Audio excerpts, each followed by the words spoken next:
People often talk about when they make a film of a book, everyone that read the book has a slightly different take on it. Well, this is even more extreme because everyone that's played with the toy has a belief about what Bionicle is.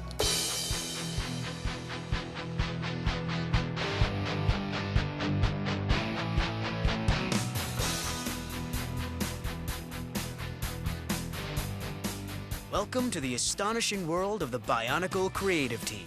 These people are a group of exceptional artists who came together and create a fantastical world for them. And on top of that, they then had to figure out how to make each character come alive in this virtual world, each in its own unique way. For myself, it was my passion for action, adventure, and extreme sports. That's when I feel liberated, that's when I feel free. When you're doing those things, you're 100% focused on one thing. Everything else doesn't matter for a few moments, and I think that's what I hope in the film. Bionicle building toys became huge, selling tens of millions. Kids all over the world went wild for these biomechanical creatures, a new set of heroes for a new generation.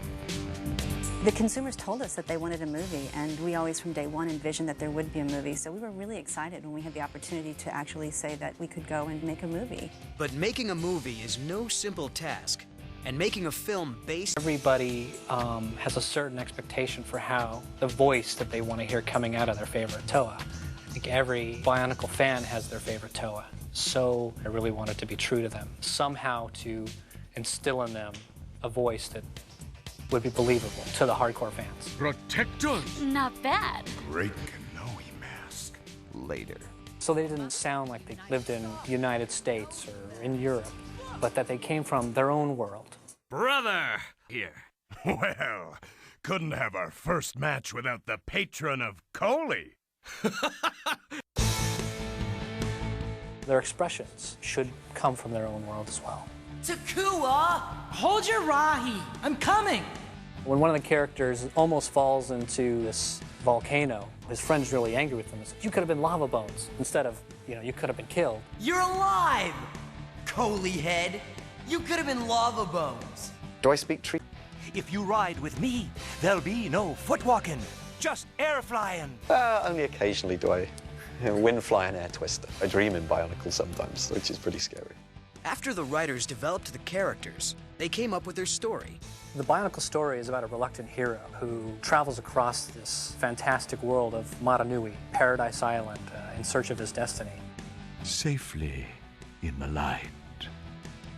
While he will be, forced to face. Once the producers had their script, then they could dig deep into the characters and really get to know them. You're seeing these characters with personalities, each individual personality and how they interact with each other. Once we started creating them and bringing them to life, it's almost like they came to life and started telling us things. You'd be working on the character and you'd go, he would say this. It started to have like a real life to it, a real soul. And that was to me one of the biggest surprises. Like all of a sudden it started creating itself. But they're careful about keeping Bionicle, well, Bionicle. The biggest consideration I was thinking about was being honest to the loyal fan base we had. Producers worried about how fans might react to some of the additions that were made to get the characters ready for their close-ups. The Bionicle characters are very action-packed. They're doing very exciting things. The prime function of the character in an animated film is that they can act models in such a way that they could really act. For them to be playing Coley or climbing rock walls or doing things without hands would be really, really challenging and limiting. So we needed to give them hands so we could take the characters, who they are, and take them to the next level of performance. We didn't want to take it 3 steps above, elongate things more. We wanted to just add on top, but not change the basic groundwork that's already been laid. If you look at how someone speaks and works and communicates in a normal setting, they use eyes, their eyebrows, and their hands to express themselves. We didn't give them great big giant hands. And we kept them simple, and we're not trying to draw a lot of attention to them, but we're using them the way they should be used. We did that with the very expressive eyes that we added to the characters, and it's reflecting a sense of emotion.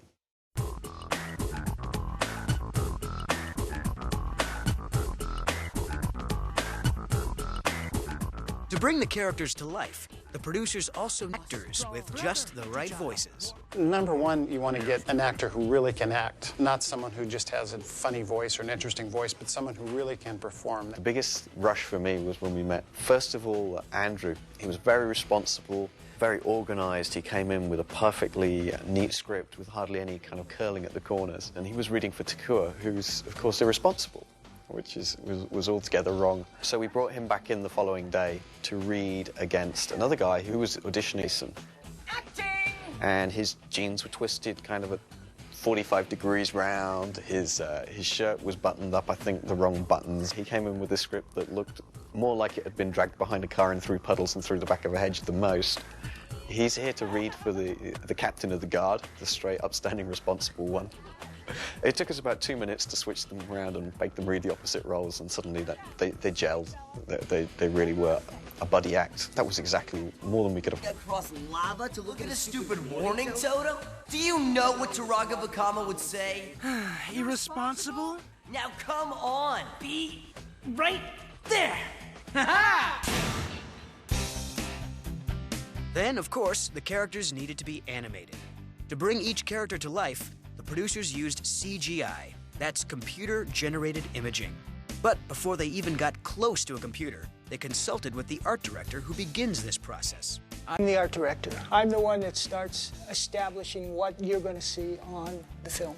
But I'm more of a traditional painter. So what I do is I have to establish the mood in a traditional sketch, and then that sketch is given to the studio, and they recreate that in a three-dimensional form in the computer. The making of this movie gives a very new meaning to the word teamwork. We have the primary production team here in Los Angeles, in Glendale, studio in Taipei. We do all the design here. We design the characters and the environments and the paintings and all the art direction. And then our Taipei studio builds the elements. They build the models, and then they do the physical animation of the characters. So then everything can move quickly. It works very well having the production team in Taipei because their daytime is our nighttime. So they're animating all day long, adding color, special effects, all the work they're doing. They upload it to our special FTP site at night. They end it right around that time. So then our directors are looking at the footage, our people, and making all the comments and approvals to get them back to Taipei for their next morning. Approved. Welcome to 310 Studios. Once the animation was done, the team hit the edit bay. The edit bay's crazy. That's where they cut the actual movie together. Terry David and I sat there, and we've then brought in an outside editor to bring in some fresh eyes. He's great at spotting where we're not being quite clear enough to do maybe a little piece of dialogue that's missing that would just clarify things, or maybe the order of scenes that we thought was right. Storyboard, he's very good at saying, well, you know what, if you just switch that piece here and this piece there, and then suddenly we play it back and it's like, wow, I couldn't see that. You never realize quite how much power the edit room has to change the footage that you have. Play well! From toy to major motion picture, it's quite a journey. I would like people to come away as a hero in all of us. I'll keep that in mind. I want them to walk away thinking, wow, I want to watch it again. Perfect. If you have a mission or something you want to achieve, if you just step forward and do it and have the courage and confidence, you'll succeed. If I really want to do something, I really can. Coley head, you could have been Makuta Bones. Could have been, but I'm not.